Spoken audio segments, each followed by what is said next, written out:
Good day everyone. Today I will talk about GMOs and how humans change their role in nature. Before, people worked with nature in a simple way. We planted seeds and chose the best crops over time.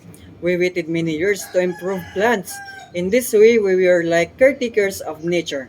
But now, because of genetic engineering, everything is different. Scientists can take a new gene from one organism and put it into another. Because of this, humans are no longer just caretakers. We are now changing and designing life. For example, a gene from bacteria can be placed into a plant so it can fight insects.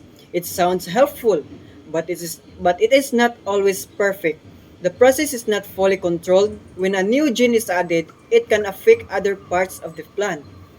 This can cause unexpected results like changes in growth or quality. This is what we call black box because we don't fully know what will happen. Now let's talk about the technological treadmill. At first, GMO crops help farmers grow more food, but after some time, problems starts. Pests become stronger or new pests appear. Because of this, farmers need to buy more chemicals. Also, GMO seeds are not free to reuse. Farmers need to buy new seeds every time because they are owned by companies. This makes farming more expensive. Because of this, many farmers borrow money and fall into debt.